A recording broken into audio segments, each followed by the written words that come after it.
Hello. Hello, hello. Hi, PT. Hello, how are you guys? Lovely to Good, see good, you. good. Yeah, it's been long. Yeah, We haven't got you. I've I'm been running.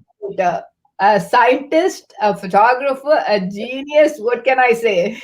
Good looking. Good Good, looking, handsome, handsome young boy. a spirit of a 16-year-old boy. I must Yeah, say this. and the backbone of Paws Trails. Yes. Yeah. I So love how are you? How is things in US? Well, actually, things are getting better. It's really quite surprising what the new administration has done. And where I am, 75% of people are now vaccinated. So it's looking really good. And I've even been traveling around America. I've been to Florida, Maine, and Arizona doing things, doing photography and projects and things. So starting to relax, but I worry about the international travel. I worry about getting to Africa. I'm missing Africa. I hope And everything turns out to be I'm good. still- Well, yeah, and I feel deep sadness for the people in India and everything they're going through. yeah. Really, my heart goes out to India at the moment. Yeah, it's very dangerous situation there. A lot of people are affected, people who we know very close. I'm very sorry for you guys. This should not have happened. As somebody who works on infectious disease, and I think the scientists have done a really good job in getting the vaccines and everything ready, but I'm really saddened by the politics in many parts of the country, in many parts of the world, and how that has slowed down many of the processes that should have been done much more rapidly. Yeah, let's hope things will be better soon. Yes, indeed. So are you ready for the session? I'm ready when you guys are, and let's talk about the remarkable hippopotamus. Let's go and talk about something really great and interesting. Yeah, we are ready. Thank you very much. So thank you very much for coming and watching this video. It's really great. And I'm going to be talking about, of course, the hippopotamus. Now, if you're anything like my grandchildren, you would have been brought up with books on animals, and you would have been exposed to animals before you with models and things before you were even 2 years old. So by the time you're 2, you can recognize elephants, giraffes, hippopotamus, and you sort of take them for granted. But I just want to show you today really how different and special the hippopotamus is. And the hippopotamus is the subject of our current articles that are in our PT Aware magazine. So that came out the beginning of the month, and you can go online to our website, pawstrails.com, from where you can download all of the issues, not just this issues, but previous issues. And the cost to you is zero. These are done totally free by Nisha, Hermes, and myself, and with a group of others as well.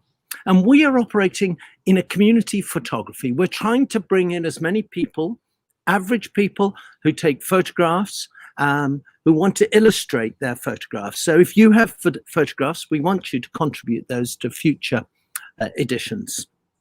We're very interested in conservation photography, and biological understanding. So we want to sort of reach out to people, and we want you to become involved. As I said, we've had 28 editions of the PT Explorers magazine, 15 of the PT Aware magazine. We seek to do a whole pile of things. We seek to be the voice for the voiceless, to spread conservation awareness, to share with you our knowledge about photography. And Hermes and Nisha are really outstanding photographers. We want you to come with us to some of our global locations. We want to give you biological knowledge and understanding, and this will have probably a bigger impact on your photographs than changing cameras or lenses. We want to give you appreciation of nature, and we want you to become part of our photo community, our photography family.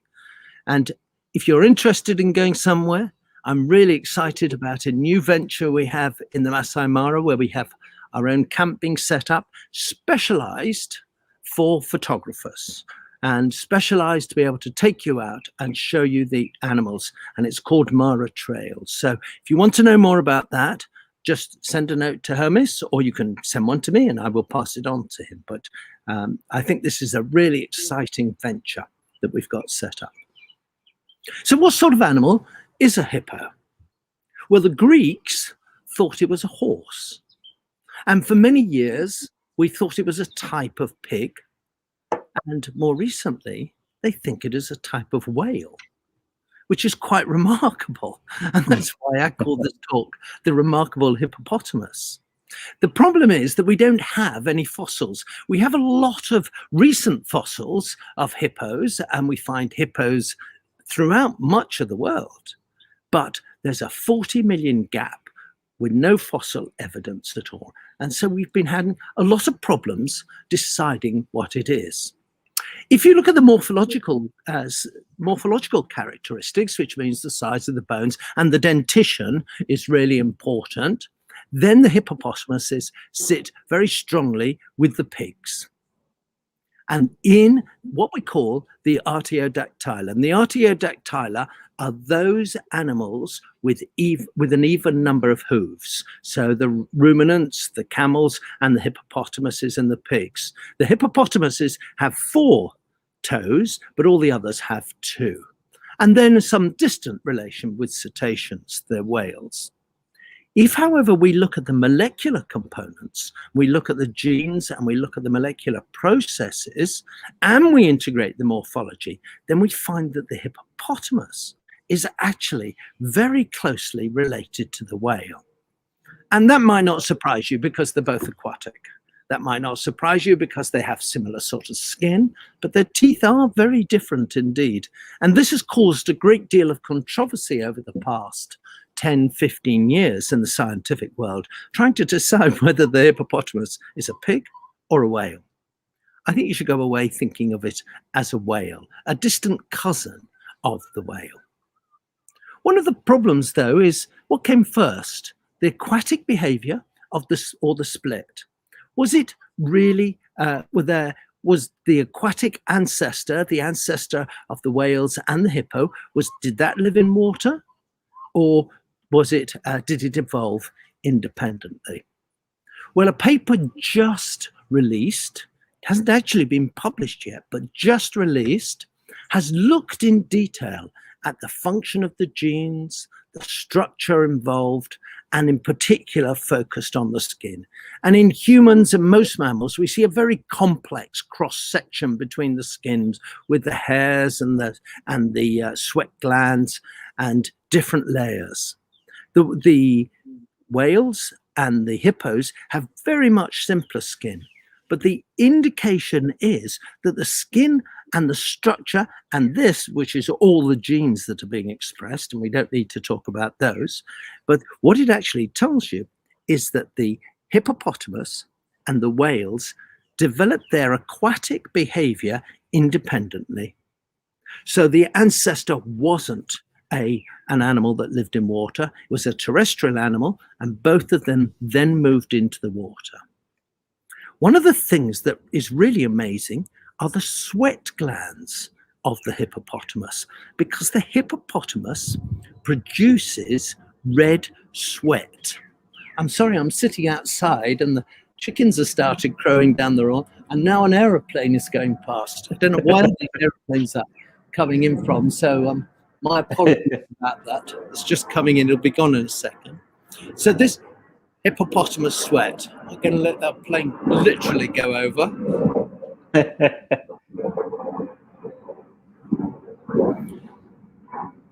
So they sweat an acid, and it's called hipposudoric acid, and it's the blood sweat. It's a red chemical that comes out, can make the hippopotamus look red, but it then changes its structure, and as it oxidizes and becomes brown. And it's an amazing, amazing chemical because it's as a natural sunscreen. You have to realize that hippos have porous skin and they're very likely to get sunburn if they spend much time outside. And this is the way it tries to give itself a natural form of sunscreen. Because it's acidic, it's also an antimicrobial agent, so it kills bacteria and helps stop infections, which is also really interesting. And I thought this was the only animal that actually did that, but I went off and started looking in the literature, and I found fish and several other animals also produce sunscreen. But the important thing is they need water. They must be in water for much of their life, and certainly during the daylight hours, to avoid the sun and to avoid overheating. If they are outside, they can control their temperature through this sweat and by losing water, but they do become dehydrated. And so you will find that during the day, they're there sleeping in the ponds and rivers and waterlands of Africa. This is a lovely photo. I think this is a very peaceful photo. And all the photos I'm going to show are indeed in our recent magazine. And this one is by my friend Immorto. And it shows just shows how wonderfully serene these animals really are. And they can allegedly sleep underwater. And they don't even swim. What they do is they sort of float with their buoyancy. And in an aquarium in Philadelphia, right, they've got a fantastic place where you can actually sit and see the hippos from underwater, and they bounce along. And if you've ever seen hippos, you will have in water, you will have seen that they do this sort of bouncing. They get their air content and their buoyancy just right, so they're down and then they can come up, and they're not actually swimming at all. One of the incredible things that they do is they can actually, they have valves in their ears and their nostrils to stop the water going in. So when you and I swim in water, the water goes up our nostrils and inside our ears, they just close those as they sink into the water. And when they come up, you will hear them give this big outward breath, and they will open that. And I took this photo in Tanzania and Ruaha, and I took this as a backlit photo to try and just show you the hairs that are actually on their ears and their nostrils. So while they're mostly hairless, they still have hairs on their ears and their nose. How do you determine what sex hippo you're looking at? Is not easy. The males are really bigger, but you always need to compare them, and you go, is that big enough? Is that small enough? But the best way is to look at the lower canines, these very big tusks they have, the lower canines, and those are only really found in the males. So if you see someone with big lower teeth like this, then you know it's a male. They also have upper teeth as well, but those are like the incisors at the front. And of course, those are incisors, those two really ugly looking teeth sitting down underneath. The females have much smaller canines and hardly any tusks on the top. And this was a nice photo taken by our friend Todd Gustafson. And I suspect this is a threatening call because there's a little baby hippo down here just below her. So what's the social organization of the hippos? Well, they need water. And so they must all go to water, and they tend to be gregarious because they tend to end up in ponds together. They're in what we call pods. Those social groups can vary from 10, 15 individuals up to hundreds, which is really quite a sight. And in fact, it's a dreadful smell because they're all pooing in the water, and they really do, their poo really does stink, particularly the males. So it's an overwhelming smell of uric acid. Now, because they can't come out during the day because they'll get sunburnt and suffer, they have to be nocturnal. So you have to realize their whole life is very much determined by the water. So what the males do is they defend harems. They defend a stretch of water, encourage all females to come and join him, and then he gives them protection. And this is such a wonderful photo that Todd's got here of two males coming into battle. Usually it isn't the male from the next territory. Usually it's another male trying to come in and oust the male that's defending that territory. And some of these fights can be truly vicious. They can really become really dreadful, where there can be serious damage. And of course, if the male is then, the male will that attack the male that loses is then thrown out from the water and must move somewhere else. And during that period, they can become dehydrated and die. And I've seen several males walking across the savanna grasslands looking for somewhere to go. As the water levels drop, so the hippos become more and more concentrated together, they end up just in muddy pools, just trying to keep their wet during this time period. And Todd's done a wonderful job capturing that in this photo. They do, as I said, fight, and these fights can be remarkable. And here's a wonderful photo by Amorto that has captured the real excitement of the water being thrashed about. And he's clearly used a slow shutter speed, not a show slutter speed, but a slow shutter speed to capture this, the dynamics of this interaction. I think this is a wonderful, wonderful photograph. And here's another photograph by Pareed Shah showing the interactions between the hippos, where he's not only caught the action of the hippos interacting, but you can also see the texture of the skin. Quite often monochrome doesn't work very well for hippos, but in this instance, it's worked incredibly well because he's been able to bring out that texture of the skin and the action taking place. So this is a high shutter speed photograph, and he's caught it at just the critical moment. Fabulous photo. Here's another one by Todd showing a bull. The males are called bulls, the females are called cows, and here is a bull charging another hippopotamus. And you can see that sort of wave as it comes shooting forward.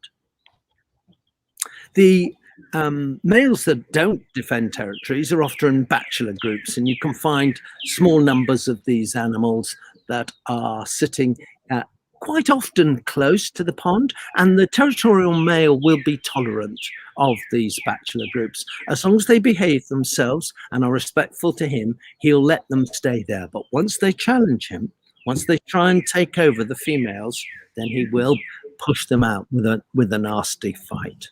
And these males often spend much of their time doing this. And I took this in the Ruha River again, and these are two males just sparring together, just testing their strength all the time. And you can see their mouths can open to almost 180 degrees.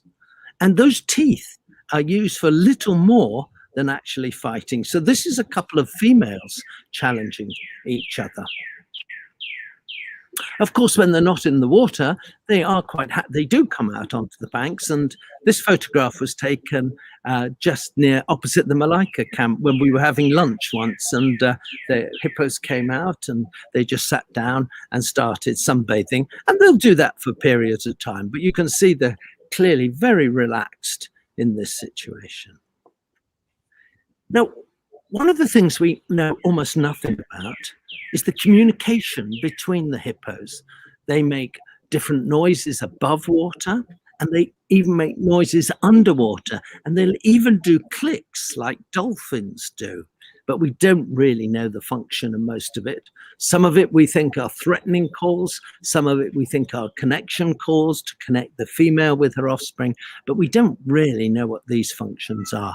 And it could turn out that their communication and what they're saying is as fascinating as what we've been hearing about elephants.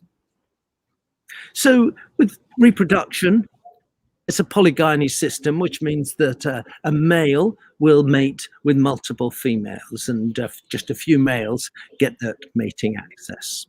The females are polyestrous, which means that they can come into season several times a year, although females tend to come in at the end of the dry season.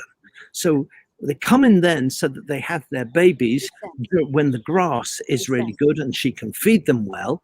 But one of the problems about that is that when she comes into season, they're all in the dry season, they're all very tightly concentrated into a few puddles, and that can result in some big aggression between the males. Females don't start breeding till about 7 years of age, males sometimes not till they're 10. The gestation period's about 8 months, and then she suckles them for about 8 months. So she breeds or tries to breed roughly every other year. And interestingly, the young then stay with the mother until they are sexually mature. And I think they would even stay longer as well. So when you see these pods of hippos, if you look carefully at them, you'll see the mother with her baby like this. But there'll also be some other younger females around her. Those are probably also her daughters and sometimes her sons as well. And that will tend to, they fold subpods within the bigger pods. So look carefully when you're looking at hippos to see if you can see the social structure. When she's going to give birth, she takes them away to a fairly remote pond. The baby, when it's born, is very susceptible to being squashed or killed, and it's very easy for another hippo to just chomp it, or indeed for a crocodile to get it. So going off to a pond like this, and this was born in the night just before I photographed this, and somebody had said, I think there's a female going to give birth, and we went over, and sure enough, she just had a baby, and she was very protective, and they give birth underwater. And the babies even suckle underwater. I just think that's just remarkable. Again, the remarkable hippo at it. They only have one young, but I did see this female. And this female had 2 young with her, both the same age. And I just wondered if it was one of the very rare occasions when twins do exist. I also wanted to just point out the scars on the back of the hippo's back. And when you're watching hippos, do look at those scars. Most of those will be caused by other hippos, but you can sometimes see where lions have attacked them or other predators had a go. And I think she's probably keeping her young close to the edge of the water here so that to try and keep them away from alligators. Sorry, did I say alligators? I meant crocodiles. I'm so sorry about that. Crocodiles, not alligators. We're in Africa. And these crocodiles will try to take baby hippos. This is a lovely storytelling shot by Immorto, where he's got these 2 hippos watching this big crocodile come into the water. And, you know, it's almost like a comic sketch, isn't it? Uh-oh, what's happening here, sort of thing. But they will take baby hippos, and they have to be careful. But when crocodiles do grab them, the hippos will fight back and have been known to chase crocodiles off them. Feces. I think one of the things that really does kill quite a large number of hippos is anthrax. Because what happens is the anthrax builds up in the soil, particularly the grass soil, around the ponds and the rivers. And during the dry season, the hippos are grazing hard, reducing the amount of foliage that's there, and then they have to start digging up the vegetation. And when they do that, they expose anthrax. And the anthrax infects them, and they die. One of the tragedies is that people will then come and eat the dead hippo and will become infected with anthrax themselves. Foraging and feeding, of course, is nocturnal. They have to come out. They can only come out when the sun's gone in. And here's a beautiful photograph by Nisha, just showing the hippo going off to do its foraging just as the sun is setting. All that social grouping breaks down when they move away. They just disperse away from the river in any direction they want, looking for good grass to feed on. And they don't use their teeth. They use those very strong lips of the hippopotamus to pluck the grass up. And they do selectively remove the grasses, so they will select some nutrient-rich grasses, but when they do, they just take everything they can in their mouth, and they take huge quantities of grass. And So they're not really. So we've been told that they are obligate grazers, but they will feed on other things as well. But they do eat mostly grass. And they're very different in the foregut fermenters, unlike most of the ruminants. So they have a special stomach at the front end to do that.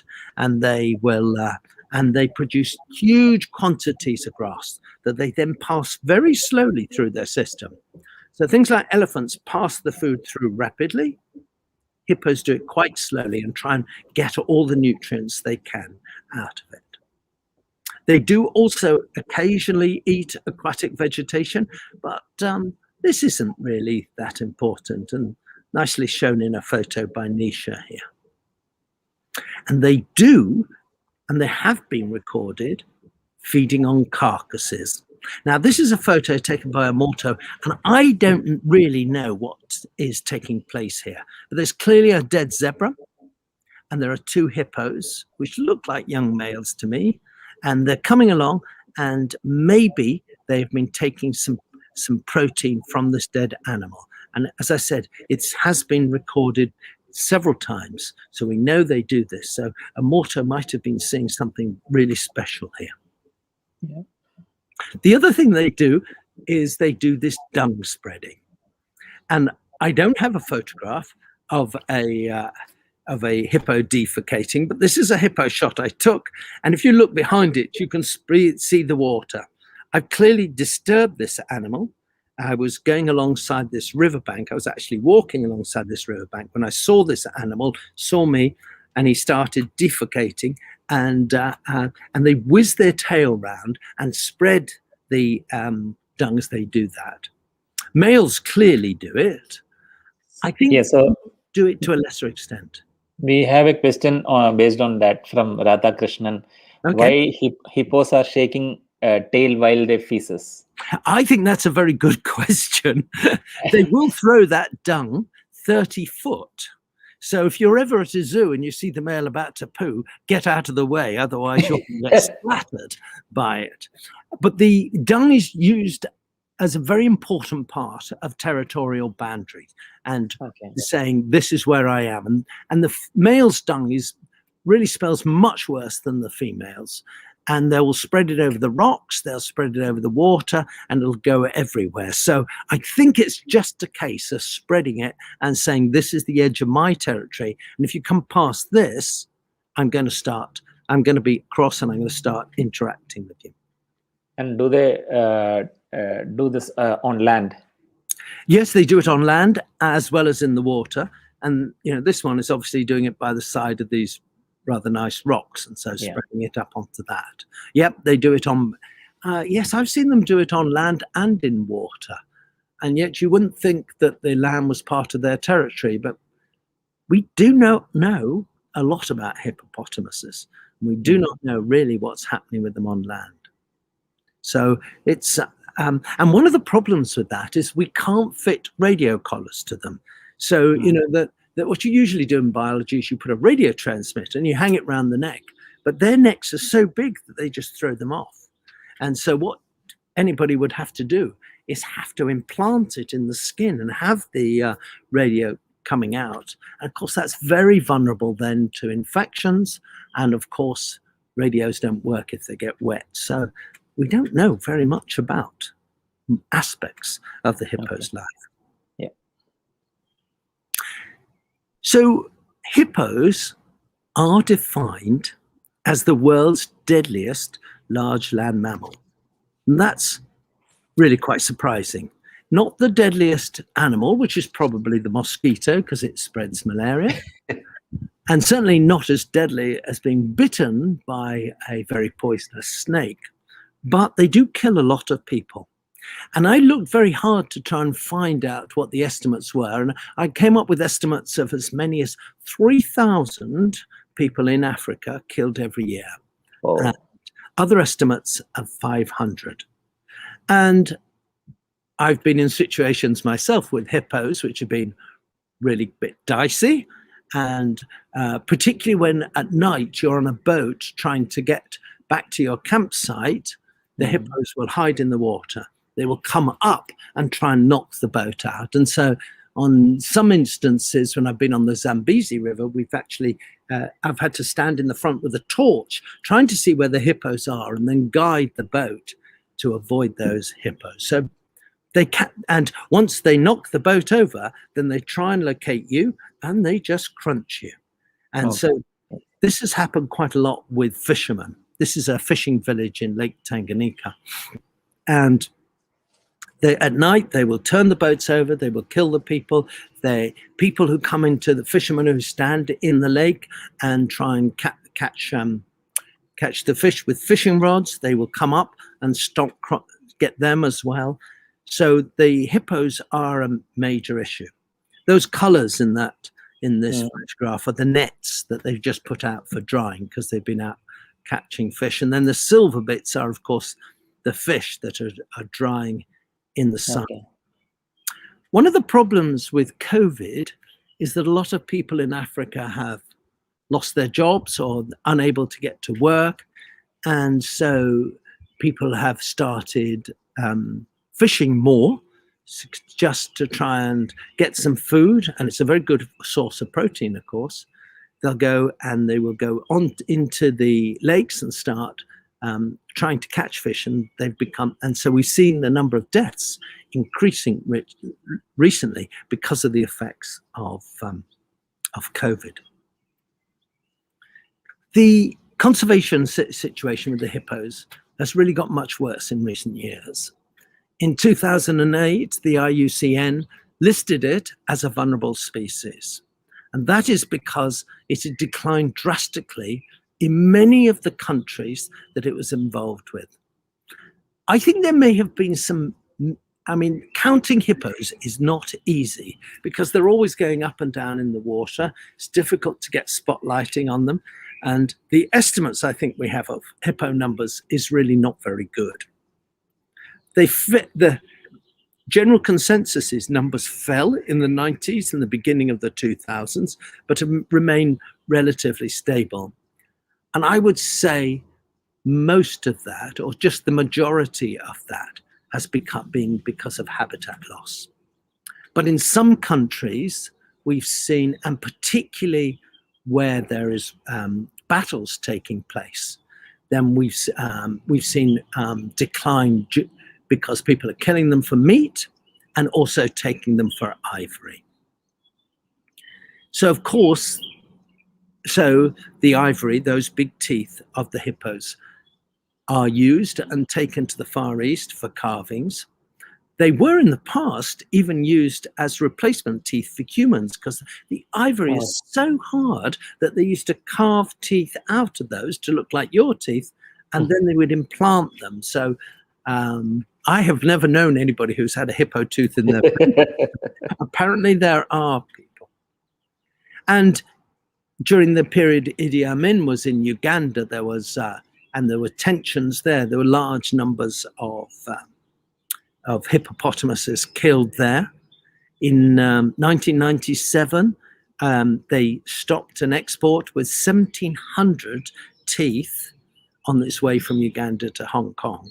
And now with the fight against ivory in elephants, some people have found it easier to kill hippos just to remove their teeth and to sell those. Mm-hmm. But as I said, killing is often associated with unrest. So one of the biggest declines has taken place in the Democratic Republic of the Congo. And there we've seen a massive decline in numbers. And I think that's because some of the fighters kill the hippos to eat themselves. And also because they don't want to be stomped on by the hippos, they're killing them as well. So it's a really difficult situation. But I do think a very important issue is the whole wetland drainage. And I think Africa is really suffering badly. I tried to get some detailed statistics on this, and it was difficult to find. But when I go to Africa, I see more and more the wetlands are being drained. Many parts of Africa, Madagascar as well, they're just being drained, and this is causing problems for the hippos. Another issue is their access to grazing grounds. So they must get access to grass. So they don't just want the water, they want to get onto the land and then have access to a large area of grass that they can feed on. So if people build villages, and I see this time and time again along rivers in Botswana and places like that, they've been expanding along the rivers, building hotels, building and houses for people to live in, and that's just reducing the grazing ground for the hippos and causing increased conflict taking place. It also depends on what's happening with the water level. So when the water level falls, the hippos have to get through the mud banks and get onto the grazing grounds to be able to eat. So they can have large distances or try and pass through this mud to get there. And then with climate change, we're seeing both extreme reduction. We're seeing dry periods and we're seeing periods of increased rain. So 2019 was a year where there was the negative Indian Ocean dipole took place. That's misspelled, sorry. I don't know why I said diploe, but it should be the dipole took place. And what happens in the Indian Ocean is there's a reverse situation where instead of the water, the clouds moving to the east, they move to the west. One consequence of that is heavy rainfall in Arabia, which results in outbreaks of locusts. And we've seen in the last couple of years real tragedies with large swarms of locusts moving into Africa.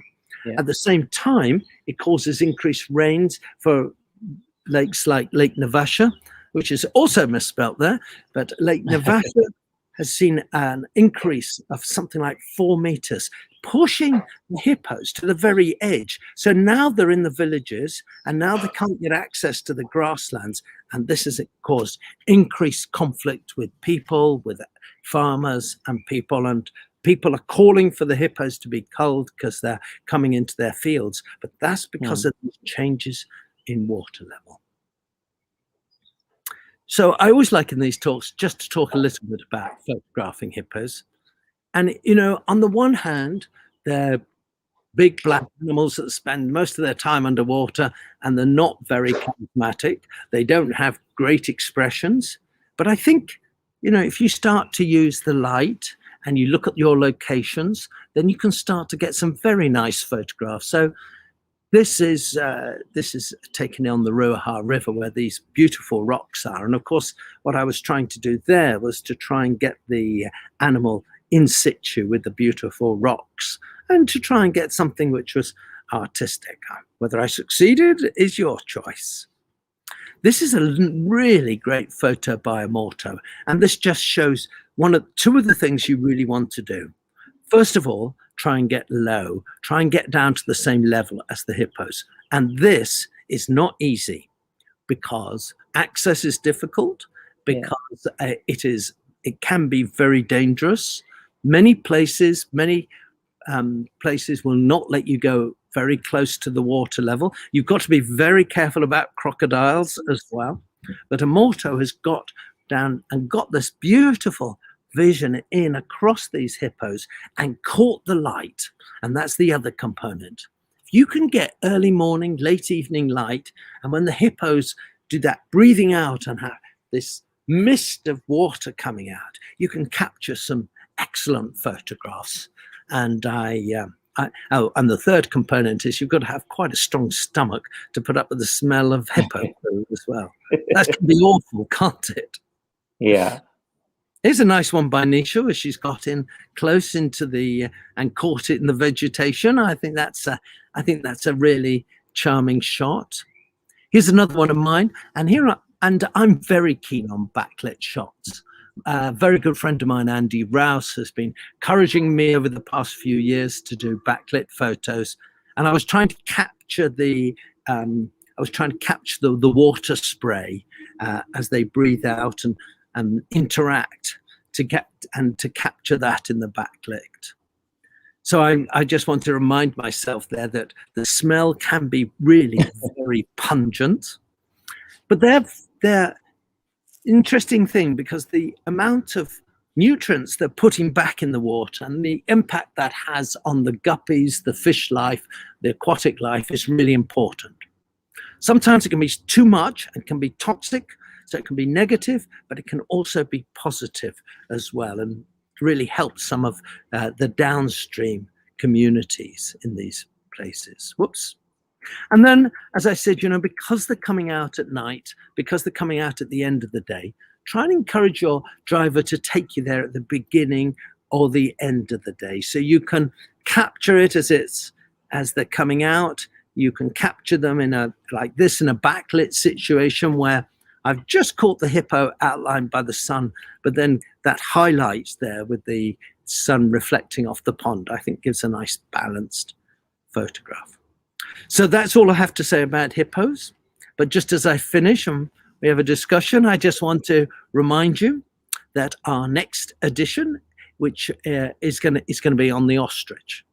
And we are very much looking for your best photographs on ostriches. So go to our website, pawstrails.com, and upload some photographs of ostriches before June the 25th. And when it comes to the selection, I just hope your photographs make it. Thank you very much indeed, everybody. And thank you, Nisha and Hermes. Thank you, PT. As always, you rock. So, Did you get the money, Nisha, I sent you?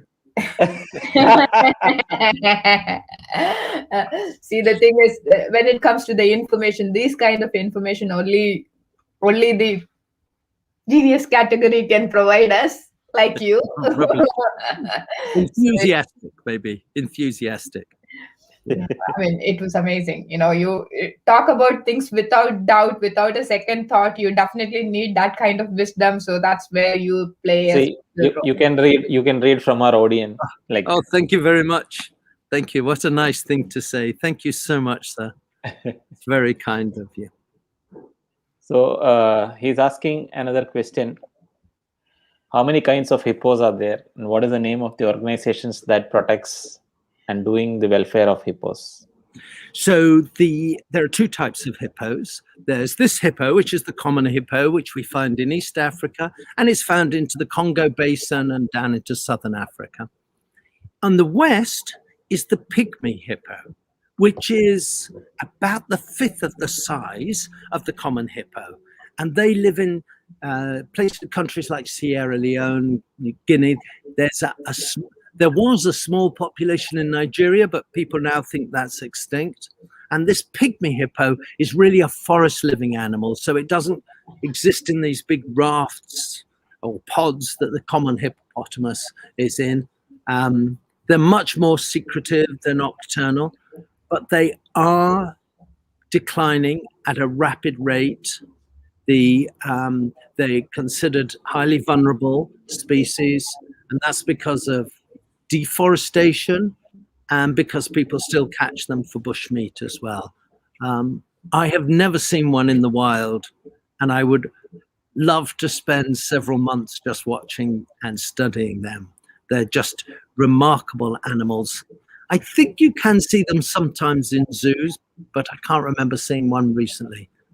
Lovely animals, and you watch them, you want to just take them home and have them as a pet.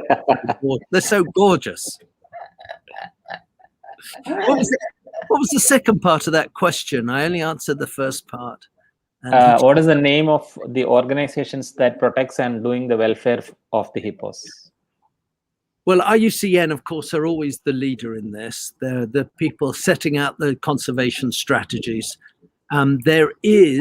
There are a couple of organizations that are doing a lot, and I can't remember them, so I'm having a senile moment about that. But there are organizations within countries as well.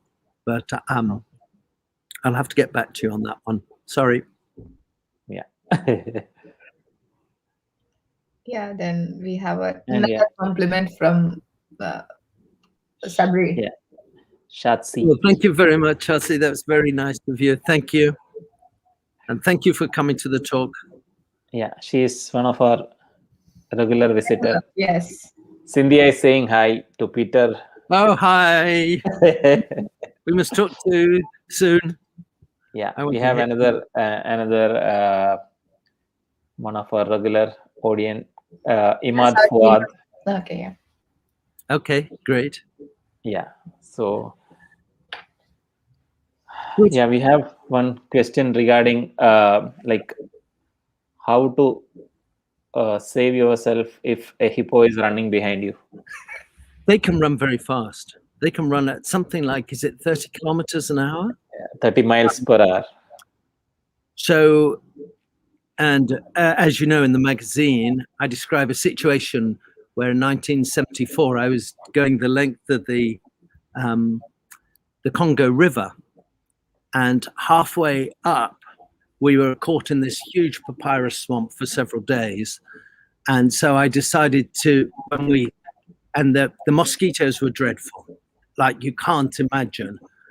And as it started getting dark, we said, well, we've got to stop and get under our mosquito nets. And everybody started wrapping themselves up on their mosquito nets on the boat, which was a rubber inflatable boat. And there wasn't room for me as well. So I thought, I'm going to go on land and just put up my mosquito nets. I went on land, and there was this path. I followed this path, and there was this tiny tree growing, and I thought that will do. And I hung my net. I got inside, and I had to lie like this, because if my elbows touched the side, it could be eaten alive by mosquitoes. And then just as I was trying to go to sleep, the whole thing started shaking, and I realized I was at the junction of two hippo paths. And all night, these hippos were running just a foot away, and if they had slipped, they would have put their foot through me. So I just kept thinking, well, what do I do? If I get up, I might get charged by a hippo, and I will certainly be eaten alive by the mosquitoes. Or shall I just stay here? So I stayed there until they were gone. And then in the morning, and just at first light, they all came back again as well. And I could hear them running through and then jumping in the river and into the swamp. And so as soon as it was light and everything stopped vibrating, I got up and went back to the boat. And my friends and colleagues had all been eaten alive by mosquitoes, but they weren't nearly squashed. But they will. It's if they go for you, then it's serious. And the only thing you can really do is climb a tree. But you've got to be so careful when you're in boats and you come to a pod or something like that. You've got to steer right round them, and you've got to watch them, because they come underwater and they try and just tip your boat over. And then once it's over, they'll get you. So Yeah. I don't know if boats look like aggressive hippos or what to them, but they. I was with some very experienced African people, and they were really. And I wasn't worried to begin with. I thought, oh well, it's only a hippo, but then they were really scared, and I thought, if they're really scared, I should be scared. That's true. Yeah, and what are the other threats for hippo apart from crocodile? Well, if they come on land, then lions at night will try and take them. And in some places, prides will try really hard to get them. Hyenas will also have a go at them. And occasionally leopards will try and take one, or particularly the smaller ones, I guess, they're in that respect. But I think, with hyenas and lions, they will just try and jump on their back. And I'm sure you've seen this. You can see where the lions have actually attacked, and you can see their bite marks and marks on the back. Yeah, even I have recently seen a picture of a huge male hippo trying to kill a baby in its mouth. A baby hippo? Yeah. Oh, wow. It was very viral, that photo. Wow. I would like to know the background behind that, because, Unless... Say again, Nisha? I said it was viral. I think if you search, Google it, you will be able to get that shot. We can share it. Yeah. Yes. And we saw, in fact, two hyenas this time chasing literally running behind hippo. A small one or a big one? A big one. Wow. Two male hippos, and the hyenas were chasing. And till they, yeah. Wow. And the Joni shared a different story. He said they will get hold of the balls. If it is a male, then they get hold of the balls, and the moment they, pull it out, then they bleed and die. So this is a strategy which hyenas sometimes, do when it comes to buffaloes as well as because I know. Yeah, but then we have seen it in front of our eyes, and it was scary. Yeah. So I think hippos have their testicles inside their body, like whales have their testicles inside. But they do have bits that hang down that can be grabbed onto. Yeah, yeah, that's what Joni told me. I don't know the science side of it. Yes. I've got my legs crossed. I know it's quite scary. Yeah. We were making fun actually. Like next morning, we can see a ballless hippo. Ballless hippo, yeah. Poor things, not the way you'd want to go. Yeah. Yeah, it's. I mean, even if it is, there were people who have seen it with buffalo, but not with. Yes. Yes, I've heard of it with buffalo. Yeah. Yeah, Shaista is saying can't miss it, especially Peter's talk. Thank you so much. I always tell you have a lot of fans. Yeah. In fact, Radhakrishnan was requesting for you. He said we are getting a lot of regular talks. We need science talk from Peter, so bring Peter back. Oh, wow. Yeah. Another lovely comment from Udit. He's saying he started calling his evening my evening with Paws Trails. Oh, lovely. Lovely. What a nice thing to say. Thank you, Udit. Lovely thing. Cynthia is saying awesome talk as always. Always a pleasure to hear you, PT. Thank you, Cynthia. Yeah. I'm making this to make people in Dubai a bit jealous as they do when I see their parts joining your expeditions. Yeah. Come and join us in Maasai Trails. It's going to be amazing. Yeah. It's going to be the best. I can't wait to get out. Yeah. Can't wait. So we have another question request from Radhakrishnan. Please give us the name of your books about animal statistics.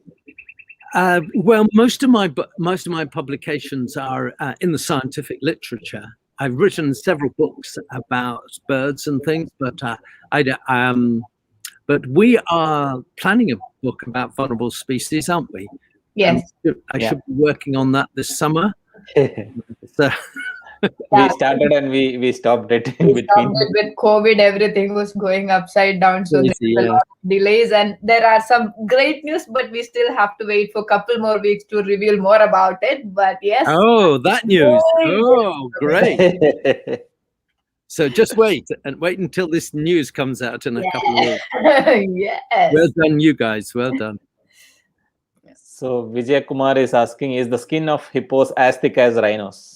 So Vijay, no, it isn't. It's much, much thinner. Rhinos have very hard skin, a bit like elephants as well, so that they can go out in the sun and be protected, while the hippos have very thin skin, and that's why they must spend all their time in the water. So it's so they're very different. And of course, rhinos are odd toes. They have 3 toes, like horses, and they belong to what we call the Perissodactyla, which is a very different group from this group. So hippos and rhinos are not related at all. They're very distantly related. So as I said earlier, hippos have 4 toes. They're an even-toed. Perissodactyla, including the rhinos and tapirs and horses, are the Perissodactyla. Very different group of mammals altogether. Okay. That is the zoology lesson for the day. Thank you. Yeah, we have covered all the questions and comments, everything. Yeah. Thank you, PT. Once again, it was spectacular as always. Thank you so much, guys. So nice seeing you. It's always good to talk biology. Before we wind up, what is your next session on?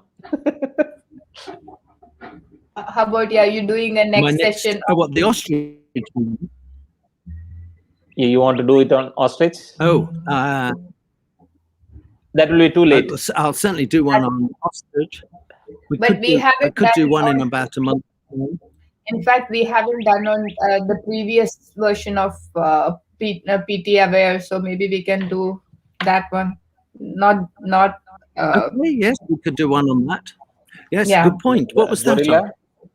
on? I just need to check it. Not Oh, was this it particular question gorilla? before. I think Oh, it wow. was. I need to just cross check it. Give me 1 second, please. Yes, I think Hermes is right. I think it was the mountain gorilla, and that would be a pretty easy thing. That would be, we could do that. Not that you're pushing me here at all, Hermes.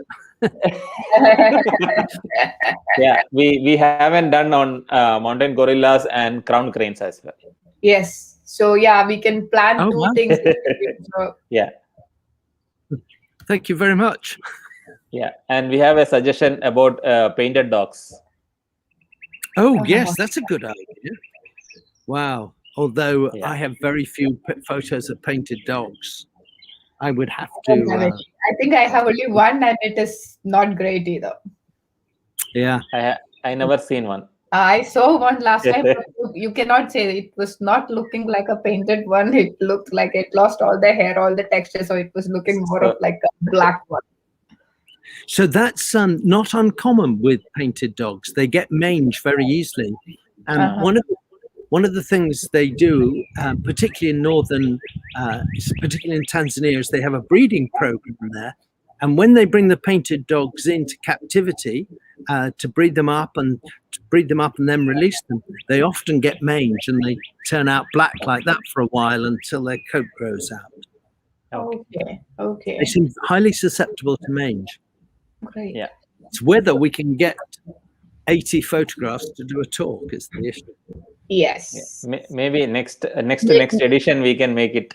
We can make it on that, and we'll try to see how the photos are coming, and we can also talk to some of our photographer friends to support us with some photos. That's another thing. So we can maybe do either on crown crane or on mountain gorillas. Your next talk in 2 weeks' time.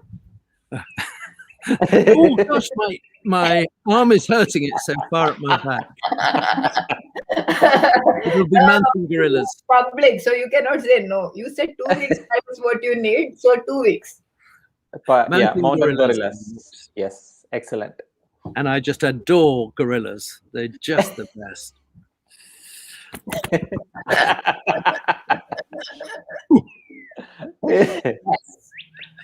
Okay, then. Do my impersonations. See you guys. Lovely to see you. Bye-bye. Same here. Bye-bye. Take care. Bye. Bye. That was PT. We have just finished with an amazing session with PT. So the next one, who is our next one, Hermi? We have a couple of people lined up with some interesting category. Yes, I have. I don't know where the list is actually. Okay. Yeah, so I'll be anyway publishing in a couple of days. Yes, we have few good sessions. We got one even one Nat Geo photographer as well ready to do a session. That's great. Yeah, so and we have somebody who's going to do something on mobile, because that has been requested for such a long time, and then doing something with mobile and photography. Yeah. Okay, so that's it for the day. We'll see you soon. Yeah. Until then, take care, everyone. And don't forget, it's still COVID time, so please stay at home and stay safe. It's very important. Yes.